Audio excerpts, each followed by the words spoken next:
வணக்கம். ரேபிஸ் இது நாய்க்கடி மூலமாக மட்டும்தான் பரவுமா அப்படிங்கிறதுக்கு ஆன்சர் என்னென்னா, நாய்க்கடி தான் ரொம்ப காமனான ரீசன். 90%க்கு மேலே பரவுறது. அதை தவிர வேற என்னென்ன அனிமல்னால ரேபிஸ் பரவும் அப்படின்னா நம்ம வீட்டில் வளர்க்குற பூனை மூலமாக கூட பரவலாம், இல்லை நம்ம முயல் மூலமாக பரவலாம். அனிமல்ஸ் பண்ணுறோம்ல, ஆடு மாடு குதிரை, அது மூலமாகவும் பரவுறதுக்கு வாய்ப்புகள் இருக்குது. இதை தவிர குரங்கு மங்கீஸ் மூலமாக பரவலாம். பேட் வவ்வால் இருக்குது இல்லையா, அது மூலமாக ரேபிஸ் பரவுறது இப்போ யூஎஸ்லலாம் அதிக அளவில் பரவிக்கிட்டு இருக்குது. அதே போல் காட்டு விலங்குகள் அப்படின்னு சொல்கிறது ரக்கூன், அணில் நாய் அப்படின்னு சொல்கிறது நரி, அது மூலமாகலாம் ரேபிஸ் பரவுறதுக்கான வாய்ப்புகள் அதிகமாக இருக்குது.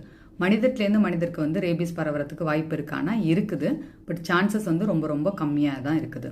ரேபிஸ் வராமல் தடுக்கணும்னா இந்த மாதிரி அனிமல்ஸ் நீங்கள் வீட்டில் வச்சுருந்தீங்க அப்படின்னா அதை வேக்சினேட் பண்ணி வச்சுக்கோங்க. ரேபிஸ்க்கு உங்களுக்கும் ப்ரீ எக்ஸ்போஷர் வேக்சினேஷன் இருக்குது, அதையும் போட்டுட்டிங்கன்னா ரேபிஸ் வரதுனால வாய்ப்புகளை குறைக்கலாம். ரேபிஸ் இன்ஃபெக்ஷன் வந்துச்சுன்னா க்யூர் கிடையாது அப்படிங்கிறதுனால வேக்சினேஷன் ரொம்ப ரொம்ப அவசியம். இந்த இன்ஃபர்மேஷனை தெரிஞ்சுக்கோங்க.